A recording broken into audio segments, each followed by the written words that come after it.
आज हम लोग डिस्कस कर रहे हैं about the type of microscopy. यानी कि लास्ट लेक्चर में हम लोगों ने देखा कि माइक्रोस्कोप होता क्या है, उसका जो बेसिक प्रिंसिपल है, काम कैसे करता है माइक्रोस्कोप। अब जैसे जो वर्किंग है और जो प्रिंसिपल है, उसके बिहाफ पे माइक्रोस्कोपी अपने आप में एक डिसिप्लिन बना और इसकी वेरियस जो टाइप्स हैं वो डिफाइन किए गए। तो जैसा आप लोगों को स्लाइड में दिख रहा है, अभी जो माइक्रोस्कोप काम में आ रहा है इट इज मोर एडवांस्ड। हम लोगों ने कल गुड सिंपल मॉर्निंग। माइक्रोस्कोप देखा, गुड मॉर्निंग, और जो कंपाउंड माइक्रोस्कोप है उसको देखा। उसके जो डिफरेंट पार्ट्स हैं, जो वेरियस कंपोनेंट है माइक्रोस्कोप के, वो देखे और डिफरेंट टूल्स उसमें देखे कि उसका एडजस्टमेंट कैसे होगा, वो कैसे काम करेगा। तो वो सारा जो वर्किंग और जो प्रिंसिपल है वो बेसिक पार्ट है। और अब उसमें जो एडवांसमेंट हुआ है वो क्या हुआ है, और अभी जो रिसेंट जो टेक्नोलॉजीज हैं वो किस तरीके से आइडेंटिफिकेशन कर पा रही हैं माइक्रो ऑर्गेनिज्म का, जो बेसिक वर्क है उसके बारे में हम लोग डिस्कस करें। तो जो मैग्निफिकेशन है वो इस लेवल तक आ गया है अब, तो उसे ये कहा जाता है कि मैजिक, है ना। यानी कि जो टाइप्स हैं वो इतनी डेवलप हो गई हैं, उसे हम लोग अभी कहते हैं द मैजिक ऑफ मैग्निफिकेशन। यानी कि इतना अच्छा जो मैग्निफिकेशन है वो हो गया है। और इस चीज के ऊपर बहुत सारी हॉलीवुड मूवीज भी बनी हुई है एनिमेटेड। अगर हम देखें अवतार और ये सब जो फिल्म्स आई थी, उनमें इनका जो माइक्रोबियल वर्ड है वो काफी काम में लिया गया है।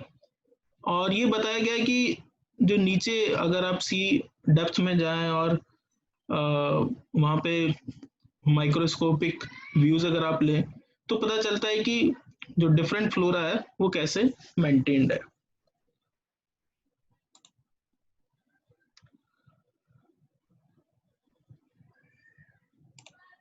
एक्चुअली लिंक सेम ही है, आप लोग उसको सेव कर लें या तो,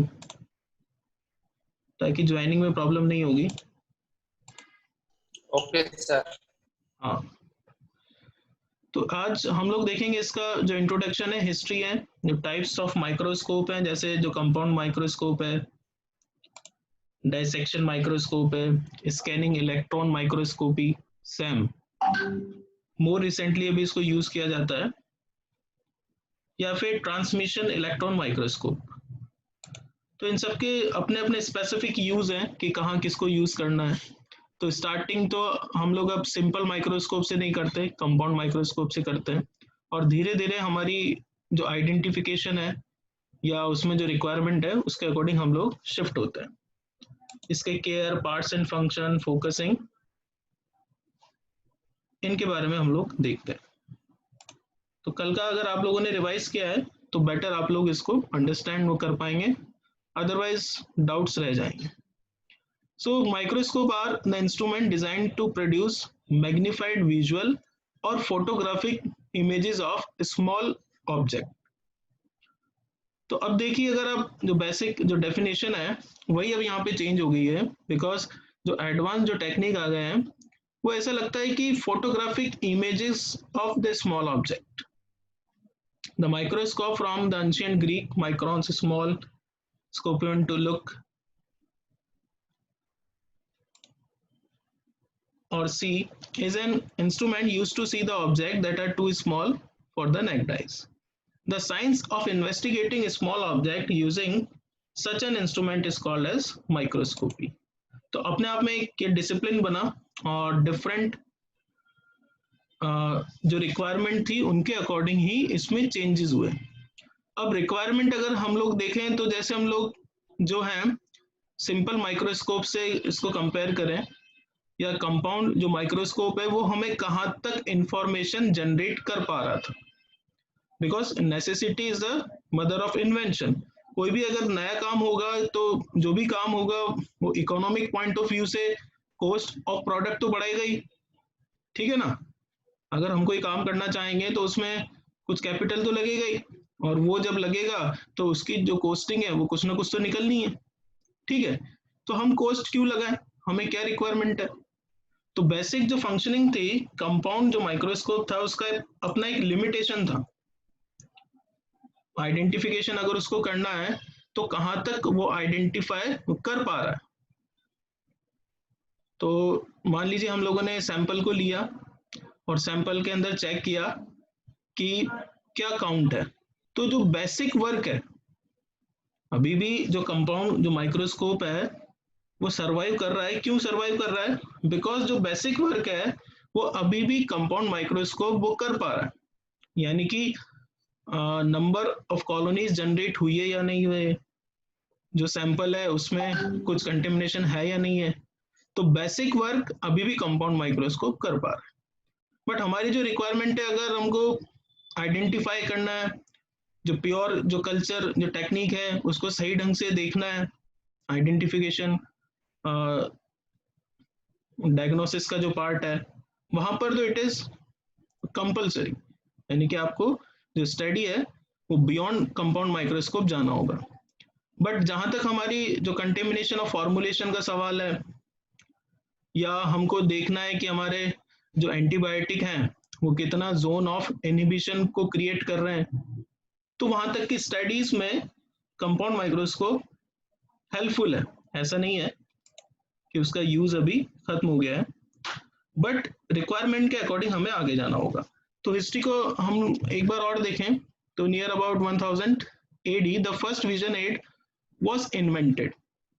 The inventor was unknown at that time and it is called a reading stone. तो जैसे कि आप लोग देख रहे हैं, जो मैग्निफिकेशन का टाइम था उस टाइम पे जो ग्लास हम लोगों ने एंटनी वैन लेवेनहुक की बात की, ये उससे भी पहले की बात है। तो उस टाइम पे ऐसे स्टोन कहीं मिला है ना, बिकॉज ये सब जो डिस्कवरीज हुई हैं स्टोन से ही हम लोग मेटल और वहां तक पहुंचे हैं कि स्टार्टिंग में स्टोन्स। तो कहीं कहीं पे जो ट्रांसपेरेंसी जनरेट हो रही थी, आप लोग अगर अभी भी कहीं पे, अब तो नहीं जा सकते लॉकडाउन है, बट जो लोग पहले घूमते थे तो उनको कहीं पे कुछ ऐसा स्टोन मिल गया, ऐसा मिल गया, तो कहीं पे कुछ ट्रांसपेरेंसी है।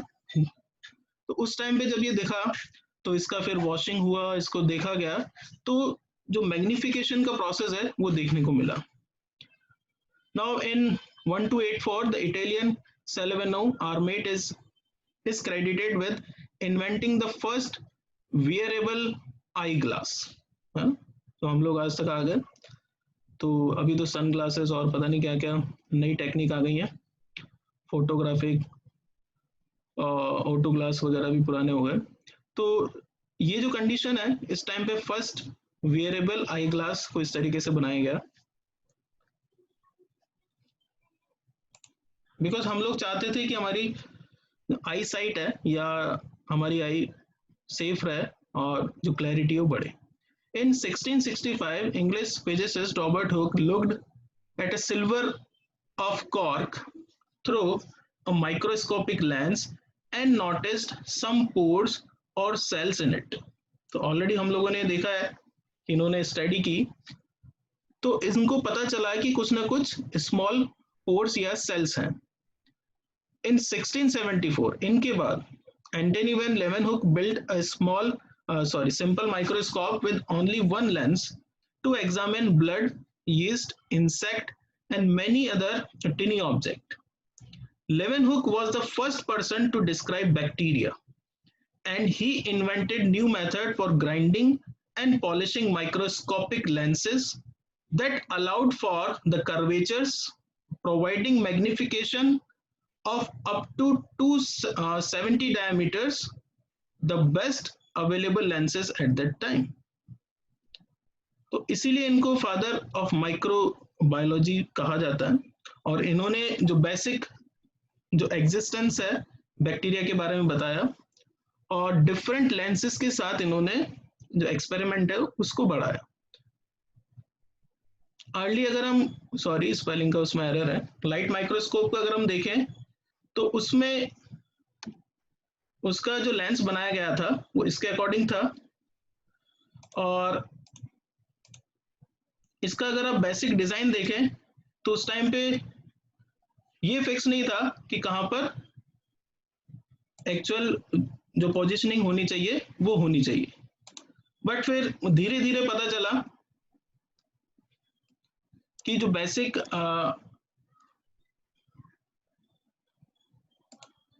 जो इसका अलाइनमेंट है वो कैसा होना चाहिए।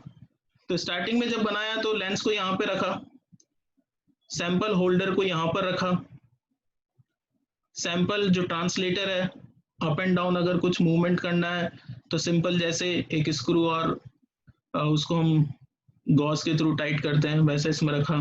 फोकस नूब जिसको हम अभी माइनर जो एडजस्टमेंट कहा जाता है उसको यहाँ पर रखा। और this was the first Antony van Leeuwenhoek microscope in 1600s।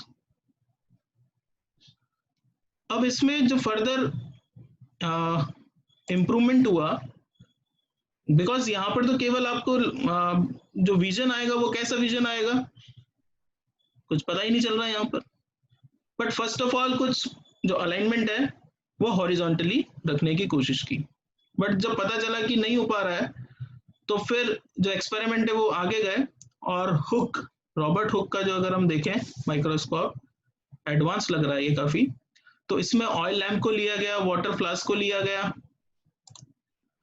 और जो लेंसेज है उनको वो एडजस्ट किया गया, स्पेसिमेन जो होल्डर है वो सेपरेट किए गए, ऑब्जेक्टिव को लिया गया, फोकसिंग स्क्रू को यहाँ पर रखा गया, एक बैरल यहाँ पे लिया गया बिकॉज फोकस करने के लिए आपको कुछ टाइम तक एक हॉलो जो विजन है चाहिए, और आई पीस को यहाँ पर रखा गया। तो this was the basic design by Robert hook.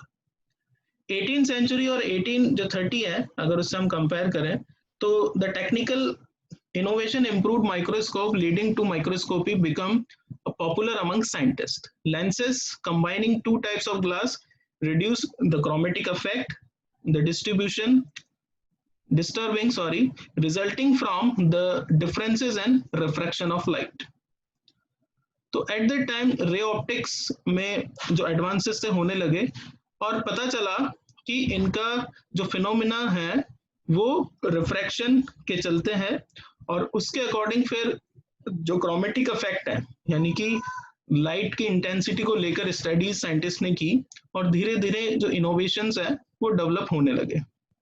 In 1830 Joseph Jackson Lister reduces the spherical aberration or the chromatic effect by showing that several weak lenses used together at certain distances gave good magnification without blurring the image.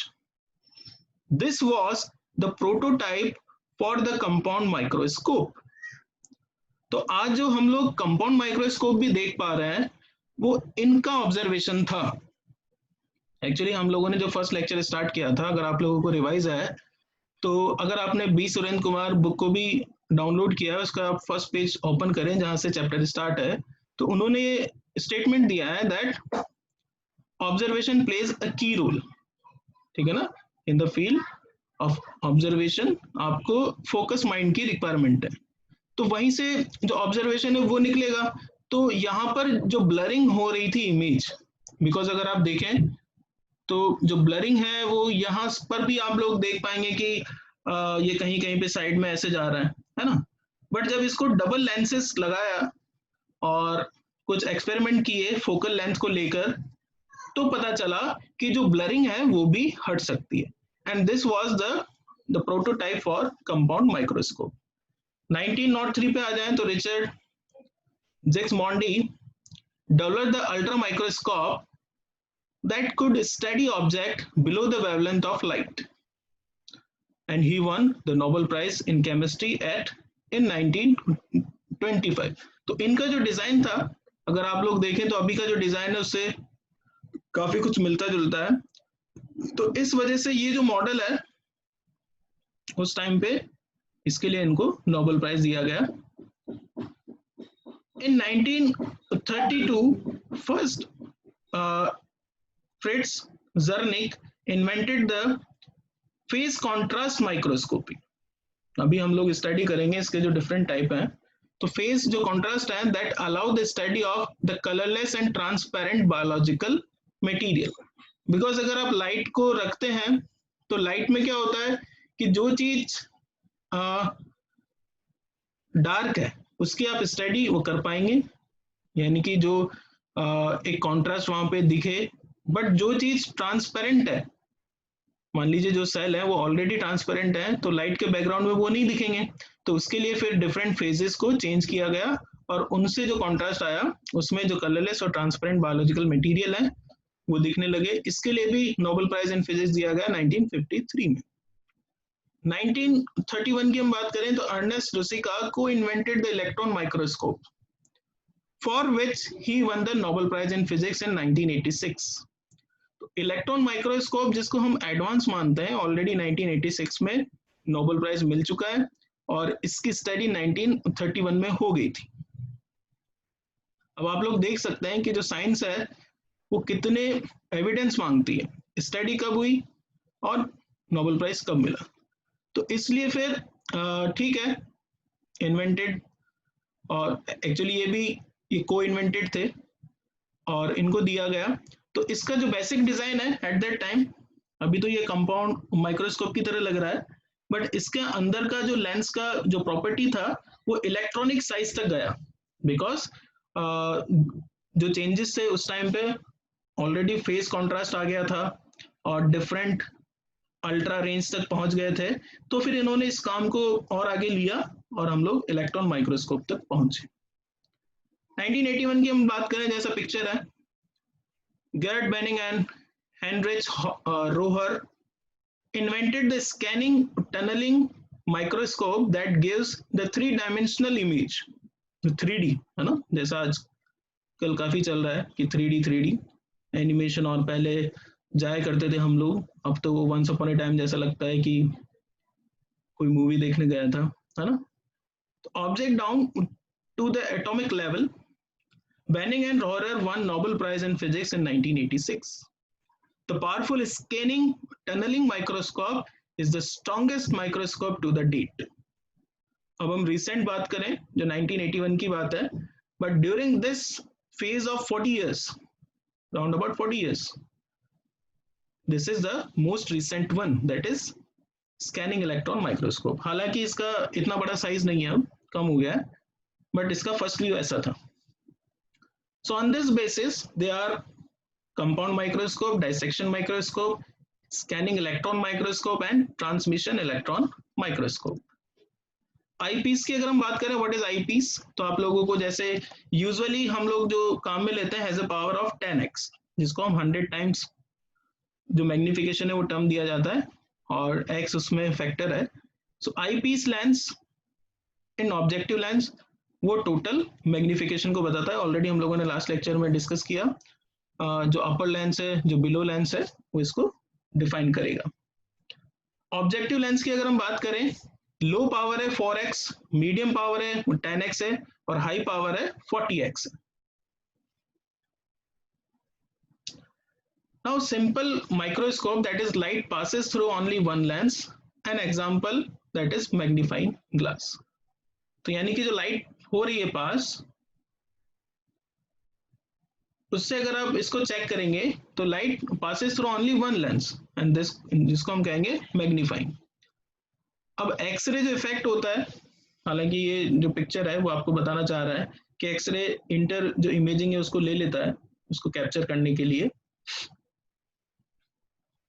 Now this is the compound microscope, already detail में हम लोगों ने last lecture में discuss किया। It makes use of two different optical part of magnifying object. Light passes through an object and then through two or more lenses. Most commonly used in laboratories. Many laboratories magnify object as much as 2000 times the original image. Now this is the advanced one, that is stereoscopic microscope. This gives a three-dimensional view of an object. Insect and leaves study, used for dissection and provide a 3D viewing of object for the complete diagnosis. Electron microscope की अगर हम बात करें, so it is using a beam of electron instead of a beam of light to magnify the image. So actually it is more important. अगर हम लोग देखें तो इसका जो फोकल लेंथ डायग्राम है, तो बेसिक चेंज इसमें क्या हुआ कि इंस्टेड ऑफ लाइट यहाँ पर यूज किया गया बीम ऑफ इलेक्ट्रॉन का, जो आप लोगों ने रदरफोर्ड मॉडल, थॉमसन मॉडल, हम लोगों ने बेसिक जो फिजिक्स है, केमिस्ट्री, उसमें हम लोग देखते हैं। तो अगर वहां से इसको लें तो पहले हम स्कैनिंग इलेक्ट्रॉन जो माइक्रोस्कोप है इसको देखें, तो एक इलेक्ट्रॉन गन को यहाँ पे प्लेस किया जाता है और इसका जो पाथवे है वो इलेक्ट्रोमैग्नेटिक लेंसेस फिक्स करते हैं, इन 4 जगह पे रखे हुए हैं। और जैसे ये पाथ निकलता है तो जो रेज बनती हैं वो इस टाइप से जनरेट होती हैं और ये यहाँ पर जो स्पेसिमेन है उसके ऊपर आकर इंसिडेंट होती हैं। इसकी वजह से जो सेकेंडरी जो इलेक्ट्रॉन्स हैं वो निकलते हैं, बट कुछ जो इलेक्ट्रॉन्स निकलेंगे उनका जो एम्प्लीफिकेशन है वो होगा and this will result in viewing on the screen. और ये सारा जो फ्लो है वो कंटिन्यूसली इससे रीड होता रहेगा और इससे आफ्टर द एम्प्लीफिकेशन एक व्यू जनरेट होगा and that is the electron microscopic view. अगर हम ट्रांसमिशन इलेक्ट्रॉन माइक्रोस्कोप की बात करें, so again the electron gun is there, electron beam is moving, electromagnetic condenser lens, objective lens and condenser lens यहाँ पर use किए हैं, और जो प्रोजेक्टर लेंस है, ये तीनों टाइप के लेंसेज को यहाँ पे यूज किया है। अगर आप इसको यहाँ से इसको कंपेयर करें तो यहाँ पर केवल एक टाइप के थे, यहाँ पे तीनों टाइप है। और फिर जो फ्लोरेसेंट स्क्रीन है वहां पर इसका जो व्यू है वो लिया जाता है। तो in that condition it is known as TEM और transmission electron microscope. Now scanning electron microscope, तो बेसिकली अगर हम इसको और अच्छे से देखें तो इलेक्ट्रॉन गन है, इसका जो मूवमेंट है due to the condenser lenses, scanning coil यहाँ पर फिक्स है और इससे एक स्कैनिंग सर्किट कंप्लीट हो रहा है कैथोड रे ट्यूब वीविंग और फोटोग्राफी के लिए। और जो इसके व्यूज हैं वो जैसे आपने ये देखा कि स्पेसिमेन के ऊपर ये रेज आती हैं तो इससे सेकेंडरी इलेक्ट्रॉन जनरेट होते हैं, और ये जो सेकेंडरी इलेक्ट्रॉन जनरेट हो रहे हैं ये जो डिटेक्टर है उससे कांटेक्ट करते हैं और after passing through the photo multiplier they use to give viewing. और अगर आपको इनका फोटोग्राफी लेना है तो you can shoot a photograph also. और नीचे एक वैक्यूम सिस्टम को क्रिएट किया जाता है for the observation and the maintenance of system. Transmission electron microscope अगर आप देखें तो जो लेबोरेटरी व्यूज हैं, जैसे भी इसको अगर आप देखेंगे तो हायर जो इंडस्ट्रीज हैं वो ऑफर्ड करती हैं, या CSIR, CDRI, यहाँ पर ये आपको देखने को मिलेगा। It allows the magnification of object in the order of 1 lakh times. It provides for the detailed study of the internal ultrastructure of the cell, for example microorganism like virus. ठीक है, a beam of electron is transmitted through the specimen for a 2D view. तो यहाँ पे आप देख सकते हैं कि माइक्रो ऑर्गेनिज्म लाइक वायरस, यानी कि वायरस तक की स्टडी यहाँ पर हो सकती है, तो बैक्टीरिया, फंगी, एल्गी, प्रोटोजोआ की तो आराम से हो सकती है। और इसका जो मैग्निफिकेशन है इट इज 1 lakh टाइम्स। तो हम लोग जो लैब में स्टडी करते हैं 100 times, 400 time, and it is around 1 lakh time. तो बिल्कुल हाई मैग्निफिकेशन आपको मिलेगा।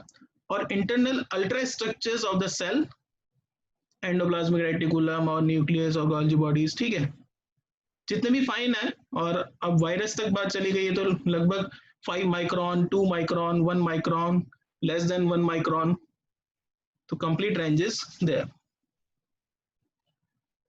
Now this is the confocal laser scanning microscope. This is more advanced version. The laser beam is used to illuminate spots on specimen. तो electron microscope से अगर इसको compare करें तो वहां पे इलेक्ट्रॉन बीम को यूज लिया जा रहा था, यहाँ पर एक लेजर बीम को यूज में लिया जा रहा है। The computer compile images which created from each point to generate the 3-dimensional image used on specimen that are too thick for a light microscope. तो इससे जो व्यूज जनरेट होंगे, है ना, जो हम लोगों ने स्टार्टिंग में स्लाइड था उसमें देखा that the type of microscopy के लिए हमने वर्ड यूज किया the magic of magnification. So you can see the picture how the magic of magnification occurs. Actually, it is the study on the pollen grains and the electron microscopic views. And this is how the bright field light microscope and the confocal laser scanning microscope gives the views of these grains. So finally, the microscope can be classified based on the physical principles that is used to generate an image.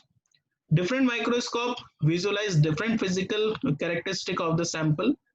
Elasticity can be visualized with acoustic microscopes. Image contrast, resolution, which determine magnification and distinctiveness of the sample, are other relevant parameters. तो जैसे आप लोग focus करें तो different जो types हैं वो आपको देखना है, जो बेसिक जो प्रिंसिपल है, चेंजेस क्या हो रहा है, कहाँ पर किस बीम को काम में लिया जा रहा है, और जो स्टडीज हैं वो कैसे आ रही हैं. तो अगर हम अगेन बात करें कि what are the uses in the pharmaceutical sciences, तो बेसिकली जो डायग्नोसिस पार्ट है, जो मेडिकल माइक्रोबायोलॉजी टर्म्स में बात करें या जो डायग्नोस्टिक पार्ट है, उसके लिए तो ये हेल्पफुल है. या फिर आपको स्टडी करनी है कि जो एंटीबायोटिक का जो प्रोडक्शन हो रहा है वो किस स्टेज में हो रहा है, स्टेशनरी फेज को आपको फाइंड आउट करना है, या स्पेसिफिक जो बैक्टीरिया उसका जो जनरेशन टाइम है उसको फाइंड आउट करना है, जो फंगाई है उसमें जो टाइम पीरियड है जनरेट होने में वो कितना लग रहा है, बिकॉज उसके बिहाव पर ही आप जो माइक्रोबियल स्टडी है उसको फिक्स करेंगे, या जो फर्मेंटेशन जो प्रोसेसिंग है उसको आप वहां पर बैच वाइज बता पाएंगे. बिकॉज जो माइक्रोबायोलॉजिकल जो रिएक्टर्स हैं उनमें आपको बैच स्टडी वो करना होगा, तो एंटीबायोटिक जो प्रोड्यूस हो रहा है उसमें आपको टाइमिंग फिक्स करना होगा, और उसी से आपका बैच का कितना टाइम लग रहा है एक बैच को सिंथेसाइज करने में, बायोसिंथेसाइज करने में एंटीबायोटिक्स, वो फिक्स होगा. तो इस टाइप से आप स्टडी इसमें देख सकते हैं.